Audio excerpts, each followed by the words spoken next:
Beaucoup de personnes, donc notamment des hommes, qui sont venus me voir avec des programmes déjà tout faits. Donc j'analyse le programme, etc. Et je lui demande où est-ce qu'il a eu ce programme-là. Et là, la grande réponse revient souvent. C'est des personnes connues sur les réseaux sociaux, notamment Simeon Panda, Ulysse, Sadik. Ils ont été déçus. Pourquoi? Parce qu'en fait, ils ont réalisé le programme du début à la fin. Et à la fin, ils sont venus me voir, ils se sont rendus compte que voilà, ils n'avaient pas du tout le physique de Ulysse, de Sadik, de Simeon Panda. Et ils se posent la question de pourquoi. J'étais à Paris en train de conduire. Il y avait un passage piéton devant moi. Une grand-mère qui essaie de traverser le passage piéton, elle n'était pas très vive, je te l'accorde. Et derrière moi, il y avait une voiture et la personne à l'intérieur me klaxonnait comme pas possible. Pendant très très longtemps. Alors elle a bien vu qu'il y avait une grand-mère devant moi qui essayait de traverser au plus vite qu'elle pouvait le passage piéton, mais elle n'avait rien à cirer. Oh, c'est ballot, hein, c'est ballot. Elle klaxonnait, puis je voyais des mains comme ça qui s'agitaient dans la voiture et tout ça. Et le truc qui m'a le plus énervé, c'est qu'elle n'a même pas attendu que la grand-mère traverse complètement le passage piéton. Elle est passée sur ma droite. On ne traverse pas par la droite, on ne double pas par la droite. Eh bien, elle l'a fait. Et en plus, elle a failli écraser la grand-mère, quoi. Monumentale erreur. Ce que j'ai voulu faire, c'est quoi, à ton avis? Bah ouais, j'ai voulu suivre la voiture. Tu veux une médaille? Je pouvais pas garder mon calme, j'étais pas bien, j'avais un truc à évacuer. Alors ce que j'ai fait, j'ai mis mes warnings, je suis sorti de la voiture, j'ai fait un signe pour les voitures qui étaient derrière moi en leur disant que j'en avais pour 2 secondes. Je suis parti devant la voiture de la personne, d'accord? Devant la vitre, j'ai toqué. Coucou, chérie. Et là, j'ai vu dans sa tête qu'elle était... Il y avait un mélange comment dire, de honte, voilà, et d'une personne qui faisait semblant, et c'est ça qui m'a le plus énervé, qui faisait semblant de ne pas comprendre ce que je disais. Genre, hein, tu sais, elle était un peu débile, hein. Alors du coup, c'était là, hein, franchement, j'avais envie de le sortir, cette phrase. Je lui ai dit, espèce de sale connasse, va. Et elle m'a regardé, elle a baissé la tête. Et ensuite, je suis rentré dans la voiture. Pourquoi ça a été le sujet d'une vidéo? On a parlé des stéroïdes. Est-ce qu'on doit vraiment reparler, tu crois, à ça? Bah, on a fait le gros, mais là, ce serait plus pour rentrer un petit peu dans les détails. Donc, pour savoir, parce que voilà, ces personnes-là, on les voit secs, tracés, gonflés, avec très peu de masse grasse, mais toute l'année. Alors qu'on sait très bien que ces personnes-là font ça justement pour se valoriser sur les réseaux sociaux et pour pouvoir générer du business et vendre leur programme. Absolument. Sauf que les personnes qui achètent ce programme-là, ils ne savent pas que ces personnes-là sont à fond dans les stéroïdes, prennent des stéroïdes pour la prise de masse, pour la sèche, etc. Je voulais juste savoir alors, qu'est-ce qui est censé se passer le J-4? J'en sais rien, vous verrez. Et Alberto, c'est vrai que vous avez essayé de le contacter? J'en sais rien, vous verrez. Et Sarah Escobar aussi? J'en sais rien. Ah bon? Vous n'avez pas l'air de savoir grand-chose, pourtant vous êtes avocate. Rien. Mais Bah non, je sais rien. donc on ne sera pas confrontés, j'espère. Ah, mais j'en Parce sais que j'ai vu votre plaidoirie aujourd'hui, honnêtement, j'étais très impressionné. Ah non, vous êtes... Vous savez tous, moi je m'en bats les couilles, j'appellerai à personne. Donc là, on va mettre plus que les pieds dans le plat. Déjà, je parle pas chinois, on va appuyer sur un décodeur pour qu'on parle encore moins chinois. Donc là, ça va être réel, les gars. Une petite vanne pour le zapping de Kev Cali Boys. Une petite... Ah, mais, allez, ça se réfléchit, hein, les vannes des intros. Hein. On prend au moins 10 minutes. Hein. Ouais, c'est clair, c'est clair. Pour trouver une bonne vanne. Ouais. Bah, tu bien vu la fourchette tout à l'heure, non? Ouais, t'as celle-là, sinon. Ouais. Ouais. Le lit aussi, change les draps. Ah, celle-là, elle est drôle. La fourchette, bon, c'est... Ouais, tu peux choisir une des deux. Ouais. Donc ça veut dire une fois que les stéroïdes injectables agissent, donc au bout de 3-4 semaines, t'arrêtes le Diana et tu continues simplement avec du DK et de la testo, que ce soit une énantate ou du Sustanon. Donc en faisant ça, si t'as une bonne diète et que tu t'entraînes dur, tu peux prendre 10-15 kilos, quoi. Non, c'est vraiment un truc, ça va te permettre de te métamorphoser, mais là, tu vas vraiment prendre de la masse. Donc ça veut dire que si tu es sec de base, tu prendras du muscle plus ou moins sec, mais si tu es gras, tu risques de prendre vraiment de la masse un peu grasse, mais en tout cas, tu vas, ce qu'on appelle, j'aime pas vraiment ce mot, mais là, pour le coup, tu vas vraiment gonfler. Un petit mot sur Antoine Vaillant et sa déchirure de biceps. Cacahuète. Non, c'est un grand mot. Fourche. Ça c'est un petit mot. Je peux te dire un court poème? Oui. Le ciel. C'est joli. Je suis pas très sûr du début. Oh si, c'est bien. Oh. Non mais les blagues, Non, je sais pas qui c'est, voilà, en fait. mais c'est les blagues qu'on a au bureau tous les jours. C'est pour ça, je suis voilà. désolé, je sais pas qui c'est, donc j'essaie de broder. quoi. Moi non plus, et Ouais, bon désolé. courage pour sa déchirure du biceps. Voilà. Donc c'est ce qu'ils disent pas quand ils vendent leur programme. Hein. Quand ils vendent leur programme, en fait, si tu veux, c'est ce qu'on appelle du prime. Du prime, ça veut dire que, pour donner un exemple que tout le monde va comprendre, au salon de l'auto, on met toujours des jolies femmes à côté de belles voitures. On te dit, sans te dire qu'en ayant de belles voitures, tu vas te taper de jolies femmes, mais on te les met quand même les deux en même temps. Donc en gros, quand ces mecs-là vendent des programmes, ils te disent pas que tu vas avoir le même physique qu'eux, mais c'est leur physique à eux qu'ils mettent en avant pour vendre ces programmes, tu vois. Donc après, les gens qui les achètent, je dirais que, en fait, on y a tous cru à un moment. On y a tous cru. En plus, quand tu suis ces mecs-là à longueur de journée, surtout des mecs comme Simone Panda, Ulysse, ils mettent beaucoup d'entraînement.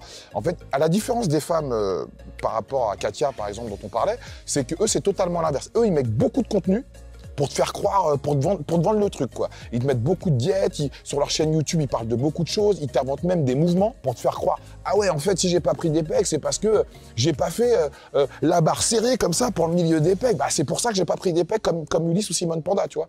Mais à la base, c'est une arnaque. Et qui c'est qui se fait toujours baiser? C'est le client, en fait, tu vois. Êtes-vous vraiment belle et talentueuse et professionnelle? Alors pourquoi tu dis c'était les droits? Mais vous avez partagé ça? Bah forcément j'ai partagé, c'est plutôt sympa. Oui, C'est pas moi qui l'ai dit, c'était les droits. ouais, mais vous appropriez pour ça, alors. Ah, je me l'approprie pas. Oh. J'ai partagé ce qu'on a dit sur moi. Comme vous partagez ce qu'on dit sur vous. Sur Ouais, malheureusement, sur j'ai pas Internet. beaucoup de bien, pas autant de bien que vous, hein. Vous l'appropriez pas. Oui, mais c'est bon. la même chose. J'aimerais bien qu'on me dise que je suis beau et professionnel. Ah bah écoutez, Vous pouvez me le dire d'ailleurs, ça me ferait plaisir. Hein? pas de jugement de valeur. Ah bah c'est pas très gentil. Là, il est en PLS. Eh bien, bonjour dans ce nouveau podcast, le 6. Je suis avec Antoine Weiss, alias Retano, le premier coach en France qui fait du coaching en caravane et qui a d'excellents résultats. Et ça marche. Et ça marche. Et ça marche. Comme quoi. Et en plus, ces mecs-là, ils mangent le pain de coach qui, eux, sont diplômés parce qu'attention, un mec comme Sergi Constant, par exemple, j'ai un ami qui vit en Espagne dans la même ville que lui, qui est coach. Donc, ils s'étaient mis en relation, c'était lui qui devait concevoir le programme et Sergi, c'est lui qui était l'égérie du programme, tu vois. Mais évidemment, ils créditaient pas mon pote sur le programme, ils prenaient simplement un pourcentage sur les ventes. Donc, ça veut dire que c'est des gens qui ne conçoivent même pas eux-mêmes les programmes, ils demandent à des coachs comme nous de les concevoir et après, ceux les vecteurs, tu vois. Voilà, c'est leur image Leur image, pour absolument. vendre le plus possible.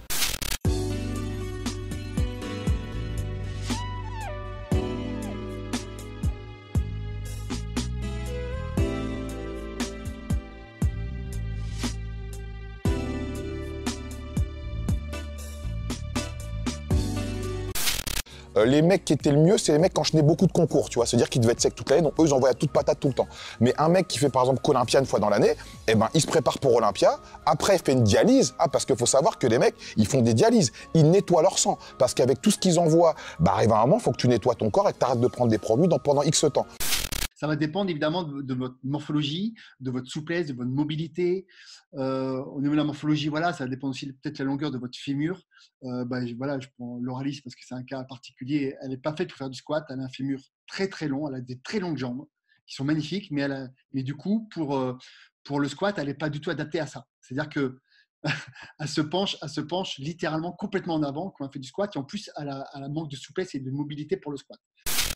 Comme j'ai dit précédemment, le fit boy, faut qu'il soit bien toute l'année. Parce que lui, il te fait croire qu'il faut que tu sois veineux toute l'année, en fait. Tu vois, le bodybuilder, lui, tu as une saison où il est gros, sans être sec, et tu as une saison où il est vraiment écorché, pour l'approche des concours, tu vois. Mais le fit boy, lui, c'est un mec qui fait du business. Il doit faire des couvertures de magazines, il doit faire la promotion de marques, il doit faire la promotion de marques de compléments, de vêtements, il doit faire des salons, parce que maintenant, il y a beaucoup de salons un peu partout. Donc lui, le problème, c'est que quand tu le vois sur son Instagram, il est sec, et si tu le vois en face de toi, il l'est pas, il va se faire tailler, le mec, tu vois. Donc il se doit d'être bien toute l'année.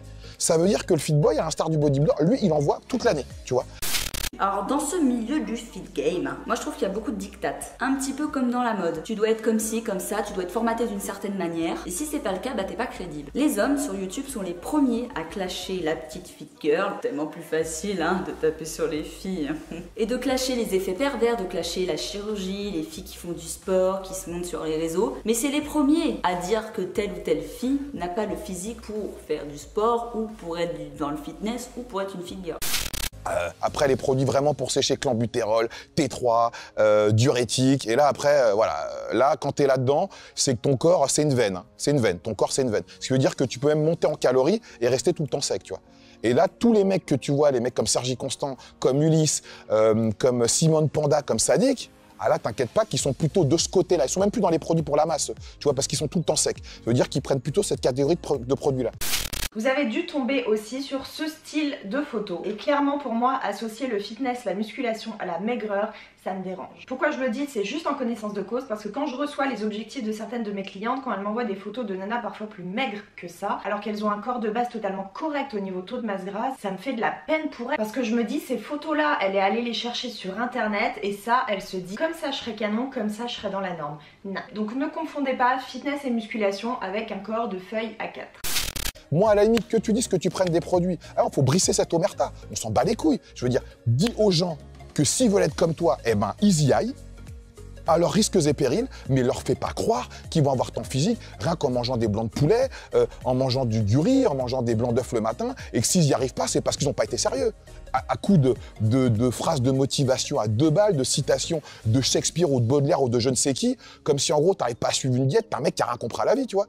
C'est pas ça qui est important. L'important, c'est fais des études, travaille, et les jours où tu gagnes 10 000, là, prends-toi un coach compétent qui va arrêter de te mentir et qui va te dire la vérité sur les choses, tu vois.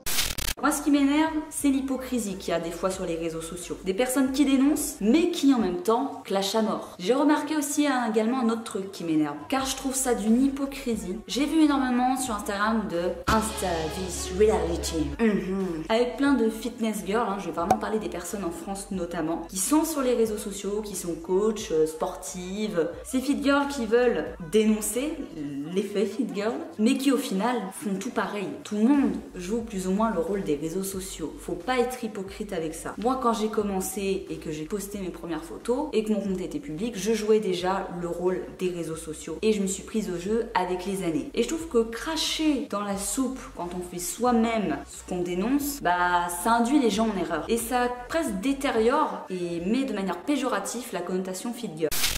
Tu vois?